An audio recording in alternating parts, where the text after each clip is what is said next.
Fighting between Iran and Israel continued today as the two nations traded airstrikes.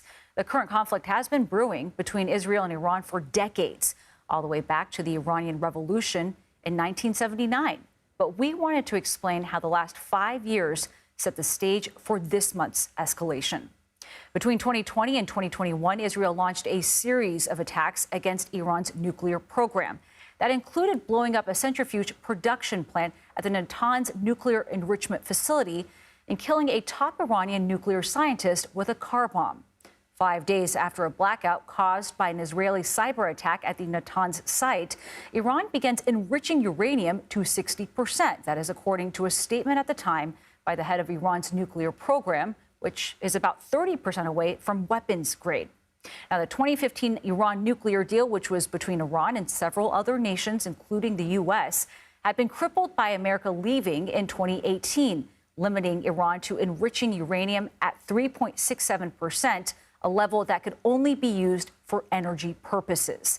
That takes the conflict to October 2023, when Hamas, a group receiving Iranian military and financial support, launched a terrorist attack against Israel, killing more than 1,200 people and taking about 250 people hostage. That also triggered a war between Israel and Hamas. At the time, Iran claimed to not have any involvement, but other Iranian-backed proxies like Lebanon's Hezbollah and Yemen's Houthis launched their own attacks against Israel soon after. Throughout 2024, Israel and Iran, they trade missile strikes against each other, including an Israeli airstrike at Iran's consulate that was in Syria, and it kills 2 Iranian generals. Israel also assassinates leaders of the Iranian-backed groups of Hamas and Hezbollah. Tensions cooled for a few months. That was until June 13th, when Israel, of course, attacked Iran's nuclear and military infrastructure, which Iran has responded to with missiles of their own. And that has kicked off now nearly daily missile strikes between the two countries. Between June 13th through June 19th, the non-governmental organization Human Rights Activists claims that 657 people have been killed in Iran by airstrikes. Israel reports that at least 24 people have been killed inside its borders now by Iranian attacks. Plenty of history right there. And for more on what's going on now, let's bring in CBS News national security contributor Sam Vinograd.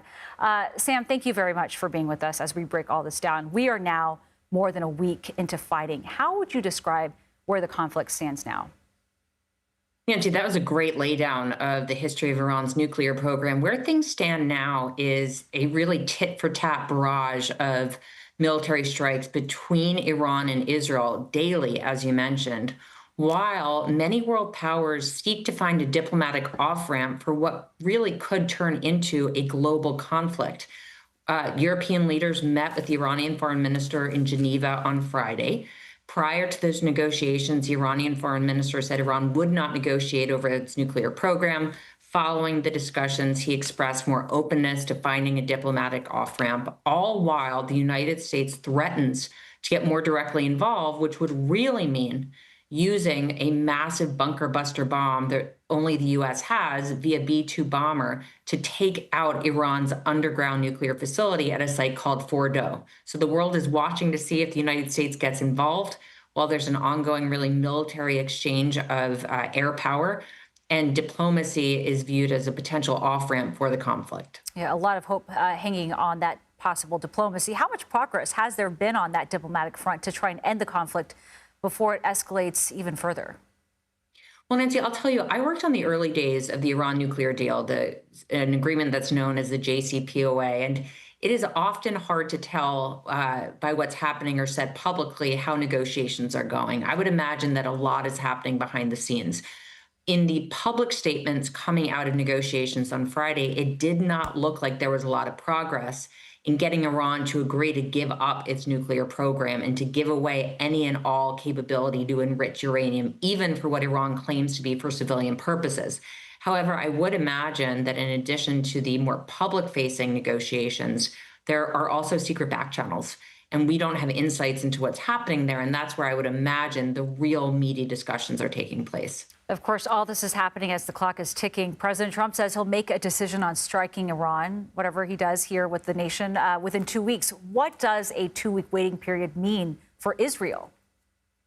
A 2-week waiting period means more Iranian strikes against Israel, more Israeli strikes against Iran. So that does put civilian lives at risk and could also risk allowing this conflict to just spiral out of control. So 2 weeks is a long time when it comes to a potential war.